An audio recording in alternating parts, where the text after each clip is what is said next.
کہے کہ ہمارا رب اللہ ہے، پھر اس پر جم جائے۔ ان پر فرشتوں کا نزول ہوتا ہے، نہ کوئی غم کرو نہ خوف، خوشیاں مناؤ جنت کی جس کا تم سے وعدہ کیا گیا تھا۔ اللہ کی ربوبیت پر اطمینان جب انسان کو ہو جاتا، میرا رب اللہ ہے، ربی اللہ، انسان کے لیے نہ کوئی کھٹکا، نہ کوئی خطرہ، نہ کوئی خوف، نہ کوئی حزن۔ جو کچھ ہو رہا ہے کس کے اذن سے ہو رہا ہے؟ اللہ کے اذن سے۔ اللہ کے اذن کے بغیر پتا تک نہیں ہلتا۔ یہ کوئی اندھا بہرا مادہ نہیں ہے جس سے مجھے کوئی خوف ہو۔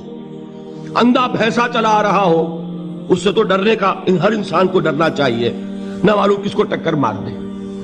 لیکن نہیں، اس کائنات کو چلانے والا ایک سمیع و بصیر خدا ہے، وہ جو میرا دوست ہے، میرا ولی ہے۔ اللہ ولی الذین آمنوا یخرجہم من الظلمات الی النور۔ اللہ اہل ایمان کا ولی ہے، ساتھی ہے، پشت پناہ ہے، مددگار ہے، حمایتی ہے۔ بتائیے جسے یقین ہو جائے کہ اللہ میرا مددگار، اللہ میرا محافظ، اللہ میرا پشت پناہ، اللہ میرا حمایتی، اس کے لیے کوئی خوف ہوگا؟ اس سے کوئی ڈر ہوگا؟ میں مثال دیا کرتا ہوں ایک بہت سادہ، پنجاب کے دیہات کی۔ تو بڑا چودھری ہے اور کوئی غریب کسان ہے۔ اس غریب کسان کے جانوروں کو ہر وقت اندیشہ ہوگا چوری کا، کوئی میری بھینس کھول کر نہ لے جائے، کوئی میرا بیل کھول کر نہ لے جائے۔ لیکن جس کے بارے میں یہ سب کو معلوم ہو کہ وہ جو بڑا چودھری ہے وہ اس کا دوست ہے، اس کی بچیا کو کوئی خوف ہوگا؟ اس کی بھینس پر کوئی ہاتھ ڈالے گا؟ اسے کوئی اندیشہ ہوگا؟ نہیں۔ کیوں؟ کہ وہ بڑا چودھری، بڑا اس کا یہاں کا سردار، جاگیردار، سب کو معلوم ہے وہ میرا دوست ہے، کوئی میرے خلاف اقدام نہیں کر سکتا۔ اس دنیا میں یہ چھوٹی سی بات اگر آپ کے دلی اطمینان اور سکون کا باعث بن سکتی ہے تو ذرا تصور کیجئے۔ میں لفظ تصور استعمال کروں گا صرف اس لیے کہ اس کا ہم جس کو کہتے ہیں ادراک اور شعور کر نہیں سکتے، اگر کے ساتھ کر سکتے۔ اگر یقین ہو کہ اللہ میرا مددگار اور یقین ہو کہ اللہ ہر آن میرے ساتھ ہے، پھر کوئی خوف؟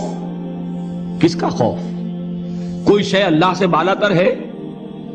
کوئی قوت اس سے زیادہ طاقتور ہے؟ کوئی اس کے ارادے کو بدلنے والا ہے؟ کوئی اس کی مشیت کے آڑے آنے والا ہے؟ یہی بات ہے جو حضور نے فرمائی۔ یہ ایمان کا حاصل ہے لب لباب،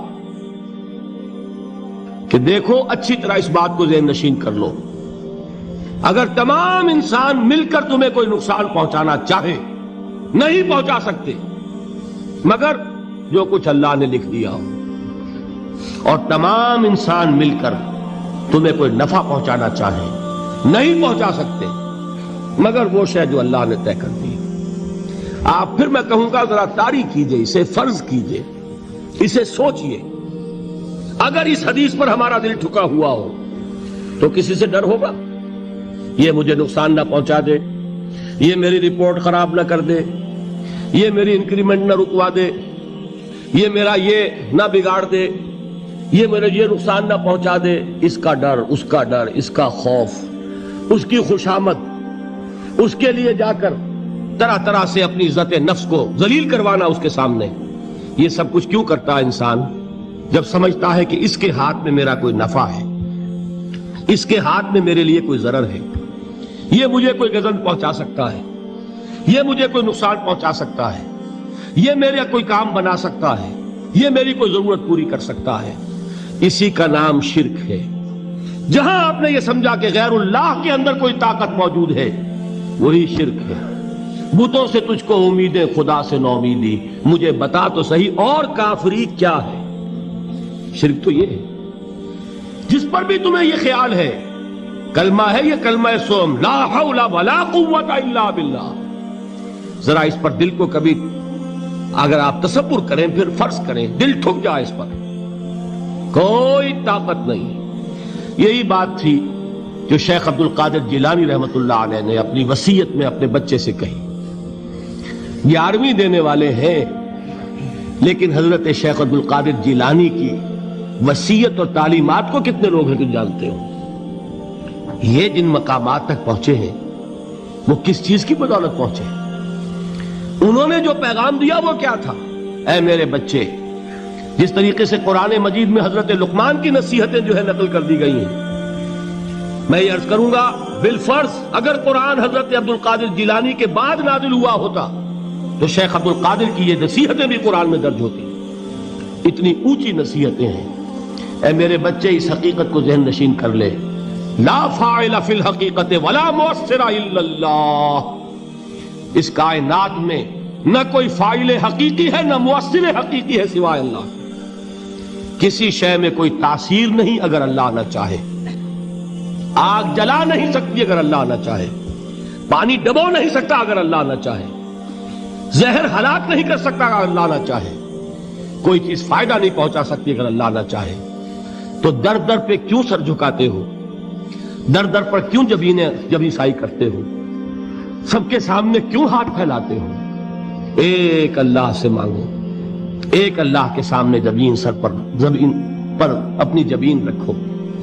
لا فاعل فی الحقیقت ولا مؤثر الا اللہ.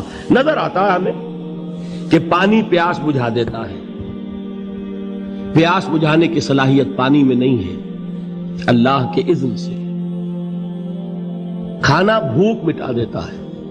بھوک مٹانے کی صلاحیت کھانے میں نہیں ہے، اذن رب میں.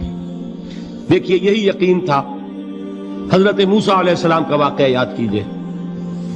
سامنے سمندر آ گیا ہے، قوم دیکھتی ہے پیچھے کہ گرد و غبار کا طوفان ہے. معلوم ہوا کہ فرعون اپنے لشکر سمیت آ گیا ہے. لشکر جب چلتا تھا تیز رفتاری کے ساتھ تو گرد و غبار کا جو طوفان اٹھتا تھا اس کا تصور کیجئے. اور لمحہ بلمحہ وہ قریب آ رہا ہے. پوری قوم نے کیا کہا؟ اے موسیٰ انا لمدرکون. اے موسیٰ ہم کو پکڑے گئے. قرآن مجید نے تو یہاں وہ باتیں نہیں لکھی ہیں، لیکن تورات میں یہ درج ہے کہ بنی اسرائیل جھگڑنے لگے، دست و گریبان ہو گئے موسیٰ کے ساتھ. موسیٰ ہمیں یہاں مروایا لا کر، اس سے تو ہم وہیں بہتر تھے. وہاں کھانے کو ملتا تھا، زندگی تو تھی، بیگار ہم کر رہے تھے، موت تو نہیں تھی. اب جو کچھ ہوگا اس کا تصور کرو، جس طریقے سے ہمارے ٹکڑے اڑائے جائیں گے. تو لڑ رہے ہیں حضرت موسیٰ علیہ السلام سے. یہ تورات کی تفصیل ہے. قرآن میں صرف اتنا آیا ہے، پریشان ہو کر انہوں نے کہا انا لمدرکون. موسیٰ ہم تو پکڑے گئے. اس وقت موسیٰ کا جواب کیا ہے؟ کلا ان معی ربی سیہدین. نہیں، میرے ساتھ میرا رب ہے، وہ راستہ دے گا. بتائیے کہاں راستہ نظر آ رہا ہے؟ یہ ہے ایمان بالغیب. راستہ نظر نہ آئے تب اللہ پر یقین ایمان ہے. جیب میں پیسے ہوں اور تب دل کو اطمینان ہے تو ایمان کس پر ہوا؟ پیسے پر، اللہ پر نہیں.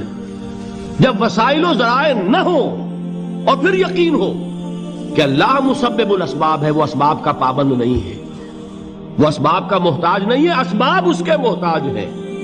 اگر یہ یقین ہے تو اللہ پر ایمان ہے. یہ نہیں ہے تو تمہارا ایمان اسباب پر ہے، وسائل پر ہے، ذرائع پر ہے، مادیات پر ہے، اللہ پر نہیں. اس وقت کہاں راستہ تھا؟ کوئی راستہ تھا؟ سمندر ہے اور ادھر سے لشکر آ گیا ہے. کلا ان معی ربی سیہدین. اب دیکھیے ایمان کہہ دینا آسان ہے، ہوا معکم اینما کنتم. جہاں کہیں بھی تم ہوتے ہو اللہ تمہارے ساتھ ہوتا ہے. لیکن اس کا یقین قائم ہو جائے تو زمین و آسمان